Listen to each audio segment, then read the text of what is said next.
KPCC അധ്യക്ഷനെ ലക്ഷ്യമിട്ട് കോൺഗ്രസിൽ വീണ്ടും കലാപക്കൊടി.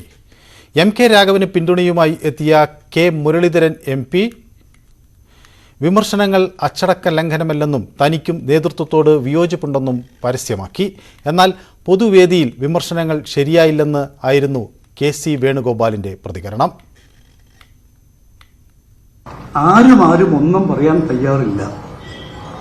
രാജാവ് നഗ്നനാണെന്ന് പറയാൻ ആരും തയ്യാറില്ല. പറഞ്ഞാൽ സ്ഥാനമാനങ്ങൾ നഷ്ടപ്പെടുമെന്നുള്ളത് വലിയ പ്രശ്നമായി ഇത് മാറിയിരിക്കുകയാണ്. സ്ഥാനം വേണമെങ്കിൽ, മാനം വേണമെങ്കിൽ ഒന്ന് മിണ്ടാതിരിക്കുക എന്ന രീതിയിലാണ് ഇന്നത്തെ പ്രത്യേകിച്ച് കോൺഗ്രസ് പാർട്ടിക്ക് സാഹചര്യം പറയേണ്ടി വരുന്ന ദുഃഖമുണ്ട്. കോൺഗ്രസിൽ സ്ഥാനമാനങ്ങൾ ലഭിക്കാൻ മിണ്ടാതിരിക്കണമെന്ന M.K. രാഘവൻ MPയുടെ വിമർശനം ഒറ്റപ്പെട്ടതല്ലെന്ന് തെളിയിക്കുന്നു കെ. മുരളീധരൻ MPയുടെ തുറന്ന പിന്തുണ. പ്ലീനറി സമ്മേളനത്തിലും സമാനമായ വിമർശനം ഉയർന്നെന്നും രാഘവന്റെ പ്രസംഗം പാർട്ടി വേദിയിൽ തന്നെയാണെന്നും കെ. മുരളീധരൻ.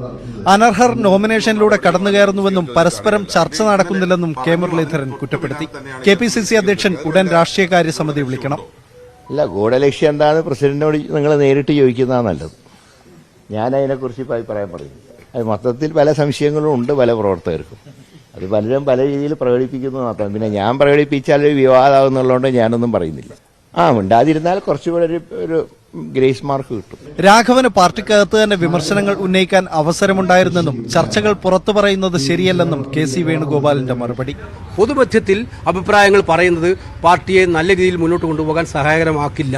പാർട്ടി വേദികളിൽ പറയണമെന്ന് തന്നെയാണ് എന്റെ അഭിപ്രായം. വിവാദത്തിൽ KPCC അധ്യക്ഷൻ പ്രതികരിക്കുമെന്ന് പറഞ്ഞൊഴിയുകയായിരുന്നു പ്രതിപക്ഷ നേതാവ് VD സതീശൻ. അല്ല, ഞാനതിനെ കുറിച്ച് പറയണത് ശരിയല്ലല്ലോ. സംഘടനാപരമായ ഒരു തീരുമാനമാണ് ആ കാര്യത്തിൽ വേണ്ടത്. അതിനെക്കുറിച്ച് സംസാരിക്കേണ്ടത് KPCC പ്രസിഡന്റാണ്. ശശി തരൂരിന് തുറന്ന പിന്തുണ പ്രഖ്യാപിച്ച M.K. രാഘവൻ നേരത്തെ തന്നെ നേതൃത്വത്തിന്റെ കണ്ണിലെ കരടാണ്. M.K. രാഘവന്റെ പരാമർശങ്ങൾ അനവസരത്തിലാണെന്നും നേതൃത്വത്തെ അപകീർത്തിപ്പെടുത്തുന്നതാണെന്നുമാണ് DCC അധ്യക്ഷൻ നൽകിയ റിപ്പോർട്ടിന്റെ ഉള്ളടക്കം. പക്ഷേ നടപടിയുണ്ടായാൽ M.K. രാഘവൻ ഒറ്റയ്ക്കാകില്ലെന്ന സൂചന കെ. മുരളീധരന്റെ പ്രതികരണത്തിൽ ഉണ്ട്. News 18 കോഴിക്കോട്.